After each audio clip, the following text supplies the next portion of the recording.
What is going on, everybody? Welcome back to College Football Talk with Peter Burtnett, bringing you the second part in my two-part series on the Big 12. Getting this one in, hopefully on time, before Iowa State kicks off against Kansas State. Even if I post this Saturday morning, I'm at least going to get it to you guys before that game kicks off. In this video, I'm going to be going over the dark horse teams and the main contenders in the Big 12.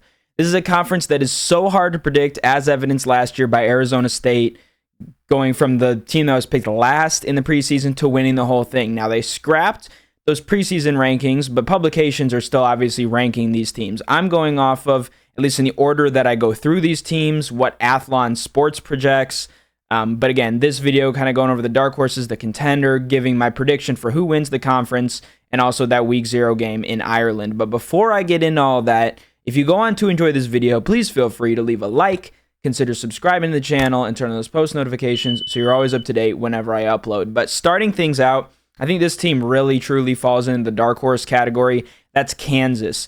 They were 5-7 last year, but they have their quarterback back, assuming he could stay healthy. They were giant slayers late in 2024, ruining some Big 12 championship game hopes for many.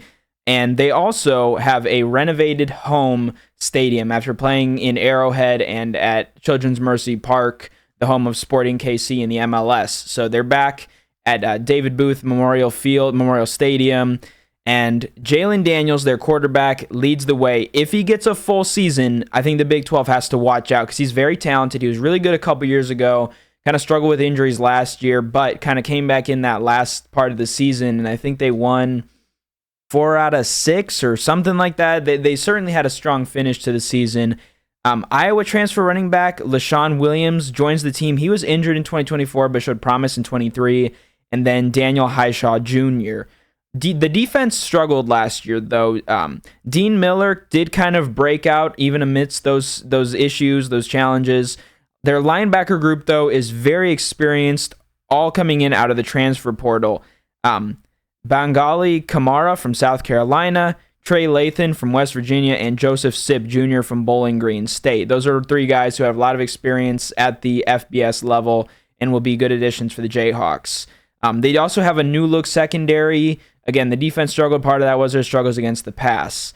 In terms of their schedule, they're at Missouri. That should be a really good game. Obviously, renewing the border war that we haven't seen for a while now. Home against West Virginia, at Texas Tech, home against Kansas State, at Iowa State, and home against Utah. I think that game against Missouri is probably a loss. I'll talk about the Tigers when I go through my series on the SEC, which I'll probably post next week ahead of their season kicking off in Week 1. I think they probably, if I had to guess, I think they probably lose 2 of these 4 games: Texas Tech, Kansas State, Iowa State, and Utah. The safe choice there is to say they lose on the road. I think they're going to be much improved this year. I had put down 9-3. I think that's kind of a little bit of a bold prediction, a 4-win improvement, but I think this is a good team with a really solid offense and a defense that should be improved.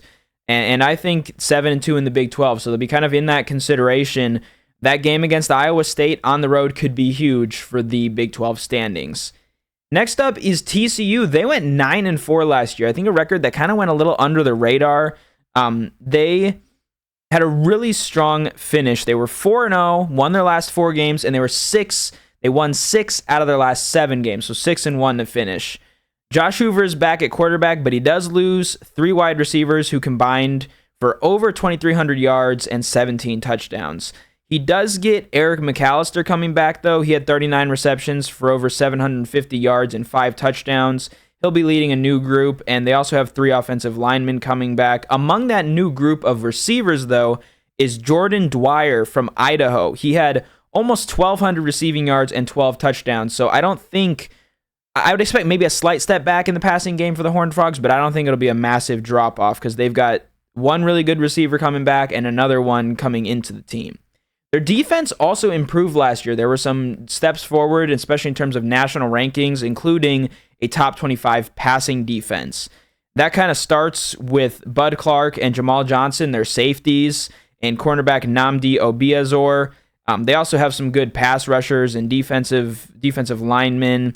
Marcus Deal, along with the stud position, Davian Deal, and then linebacker Caleb Elams-Orr. This is a good team, but let's take a look at their schedule. They're at North Carolina, home against SMU right off the bat. Those are two really difficult non-conference games that could put the Horned Frogs in a difficult position when it comes to positioning for the college football playoff. At Arizona State, then, home against Colorado, at Kansas State, home against Baylor, home against Iowa State, and at BYU. I think if it was an easier schedule, even slightly, I think this is a team that could get to 10 wins potentially. I think they're going to be improved, but that schedule is brutal. I could see maybe, looking over this, if they played Kansas, I would say swap who wins that game, but they don't face each other. So I'm going to go with 7-5 here. I think there's certainly a potential they lose both of those non-conference games they mentioned. More likely they split those, and then probably losses at Arizona State, at Kansas State, maybe one of those home games to Baylor or Iowa State, or that road game at BYU. So I think TCU, just because of their schedule, I think they've got a really good team, and they certainly have the potential to crack through. But based on where I see some of the other teams landing, and the fact that some of those really tough games are on the road, I think they have a slight step back this season. Next up is Baylor. They were 8-5 last year, but they're one of the teams in the Big 12 that has been the most hyped, especially when it comes to this category of dark horses. They had a 6-game winning streak to end the regular season, and they had a top 20 offense with a lot of those guys coming back. 4 offensive linemen starters are coming back for the Bears. They've got the quarterback, running back, wide receiver trio of Sawyer Robertson, who passed for over 3,000 yards and had a 28-8 touchdown interception ratio. Bryson Washington at running back, and then actually kind of a couple of wide receivers, led by Josh Cameron, who had over 750 yards and 10 touchdowns, along with Jaden Porter and tight end Michael Trigg. Defensively, they also ranked among the best in the Big 12. Cornerback Calvin Simpson-Hunt will add to that. He's coming in from Ohio State. Jackie Marshall, defensive end, and then a really good linebacker group, actually. Keaton Thomas, Travion Barnes, and Amarian Wilson, who's the outside linebacker. Another guy to watch is their star position. That's Carl Williams IV. Now, how does Baylor's schedule look? Because they've got a pretty good team coming back this year. Really good team. Home against Auburn, and then they're at SMU as well. So the Mustangs have quite the non-conference schedule. I think Baylor probably splits those first 2 games. They're not the first 2 games of their season, but they're those 2 big non-conference games. Then they get the benefit of having Arizona State at home. They're at Kansas State. So those 4 games that I mentioned are all in their first 6 games. So that's going to be tough. I could see them probably, honestly, at best getting out of that 3-1. Most likely, I think they get out of there 2-2. It's even possible they get out of there 1-3. But I think they could have a really strong finish to the season. Most of the opponents are teams that I talked about in my last video, kind of in the bottom half of the Big 12. But then at TCU and home against Utah to wrap up the season. So I think this is a Baylor team that maybe the expectations are really high, but I think a 9-3 season with a 7-2 finish in the Big 12 is nothing to scoff at. So I've got the Bears going 9-3. Next up is Iowa State. The Cyclones were 11-3 last year, getting that 10-win season that they sought after. They were the Big 12 runner-up. They've been really good, but this was obviously, by all accounts, the best season under Matt Campbell.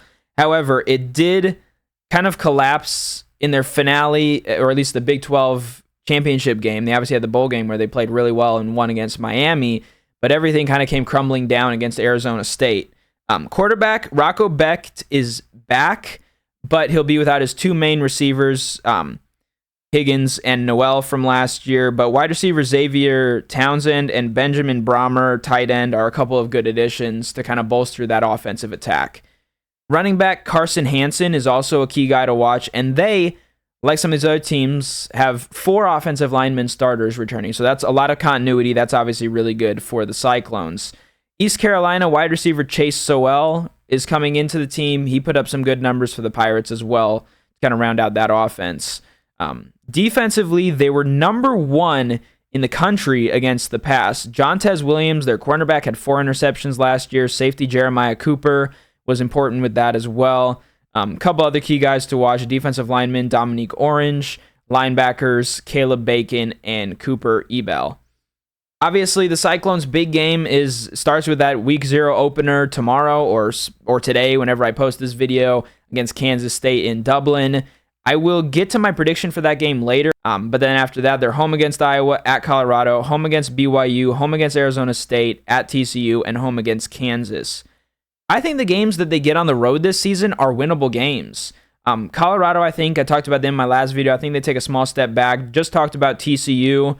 Honestly, that game's kind of a toss-up. I think Iowa State's probably the better team, but that one being down in the Dallas-Fort Worth area will be a big advantage for the Horned Frogs. And then you get Arizona State at home, maybe a little bit of a chance at revenge there. Kansas as well. Iowa, who they already beat in the Cyhawk game last year. I think Iowa State's going to be really good this year. I have them going 10-2, but I genuinely could see them finishing 11-1. I'm going to stick with 10-2, but I do think 11-1 is within the realm of possibility. Next up, BYU. They went 11-2 last year. They just missed the Big 12 title game with a late loss, and obviously also just missed out on a college football playoff berth. Gone is Jake Retzlaff with the off-the-field things. In is Bear Bachmeier. He's going to be the freshman starting quarterback. Running back LJ Martin, wide receiver Chase Roberts. Roberts had 850 receiving yards and 4 touchdowns. And then tight end Carson Ryan comes in from UCLA and, oddly enough, Utah. So a transfer within the Holy War is coming in for the Cougars. Defensively, it was a top 20 unit last year. Defensive lineman Keanu Tanuvasa. Linebackers Jack Kelly, who had 10 tackles for loss and 5 sacks. And Isaiah Glasker, who had 14.5 tackles for loss, 3.5 sacks, and 3 interceptions. Also, safety Tanner Wall had 3 interceptions. So this is a really good unit, returning really most of their key guys. They've got kind of a sneaky, tough non-conference game at East Carolina. The Pirates had a really hot finish to the 2024 season. I think they won either 6 in a row or 6 out of 7 or something down the home stretch. So I think that's a winnable game for the Cougars, but they will have to be careful going into that one. That is certainly an upset watch game. They're also at Colorado. They get Utah at home this year, at Iowa State, at Texas Tech, and home against TCU. Looking over that schedule, I think I probably see 3 losses in there.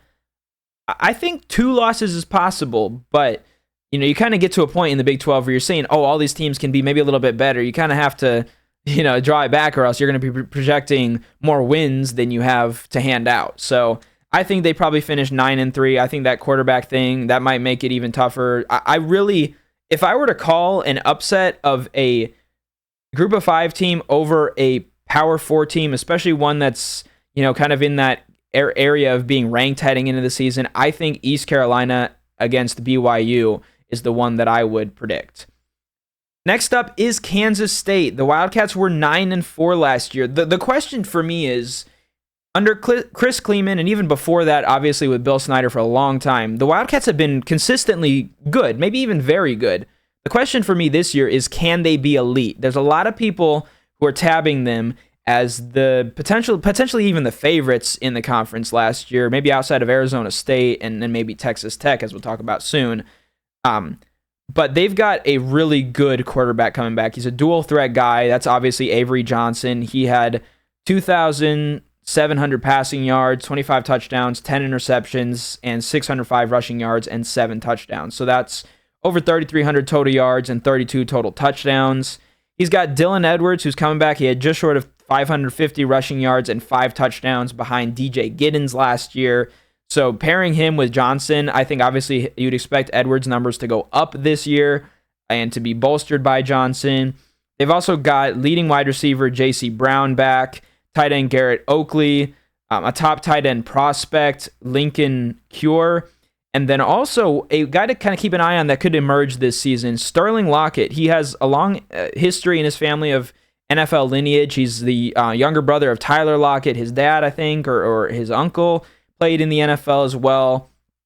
So that's a really good offense for Kansas State this year. They've also got their top 2 tacklers coming back. Linebacker Austin Romine, who had 96 tackles and 7.5 for loss. And then safety LJ Payne, who had 64 tackles. Linebacker Desmond Purnell also made a big impact in the backfield. 9.5 tackles for loss and 4 sacks. So this Wildcats team can really get in the backfield. Their key games, obviously that week 0 opener against Iowa State, which I will preview here in a couple more seconds after I go over this slate of games. Home against Army, that's always playing a service academy. It's kind of difficult to predict because the option can be hard to stop sometimes, the rushing attack. At Baylor, home against TCU, at Kansas, home against Texas Tech, at Utah, and home against Colorado. In previous years, this team has lost the big games, and I think because of how competitive the Big 12 is, I would expect them maybe to drop one or two throughout the season. We're going to save the prediction actually for the end of this video, kind of as more of like a here's a look at week 0. I think I wrote down here 10-2, and again, it's the thing where honestly looking over that schedule again, I probably see an 11-1 finish very possible for Kansas State. I do think they go 10-2, but I think they certainly have the potential to be even better. Next up, Texas Tech, the ones who dropped the money bag in the offseason. I think something like $18 million in the transfer portal. I'll try to get that number exactly right. Obviously a big boom, but can it buy more wins from their 8 last year?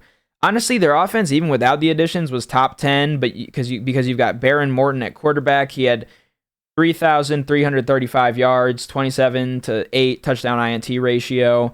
He also has receivers Caleb Douglas and Coy Eakin coming back. Those guys combined for over 1,500 yards and 13 touchdowns.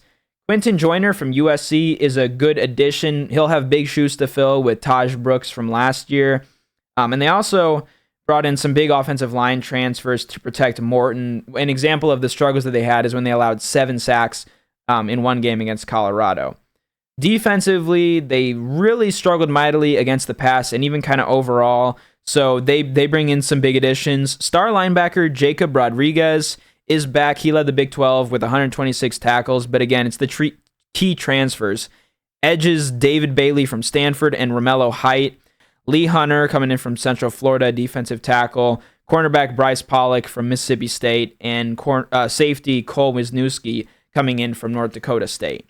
Their schedule: at Utah, home against Kansas, at Arizona State, at Kansas State, and home against BYU. Those are 3 tough road games. I think those 2 home games I mentioned are winnable. I do think there is an improvement for the Red Raiders this year. I think they win 10 games this year. They're right in the hunt for the Big 12. I have them going 10-2 this season. Finally, the favorites and defending champions in the Big 12, Arizona State. The Sun Devils were 11-3 last year, Big 12 champs, obviously a college football playoff appearance, and they pushed Texas to the brink. Really, I would say almost equally or maybe even a little bit closer than, actually it was. They went to overtime. They did it even better than Clemson did. Dillingham made his Sun Devils the darlings of college football last year. They've got their starting quarterback, Sam Levitt, coming back. He had 3,300 total yards, 29 total touchdowns. Jordan Tyson is also back at receiver, had over 1,100 yards and 10 touchdowns. And then Fresno State wide receiver Jalen Moss has over 1,200 receiving yards over 2 seasons out there for the Bulldogs. But the key thing is they have to replace those 1,700 yards and 21 touchdowns from Cam Scadaboo at running back.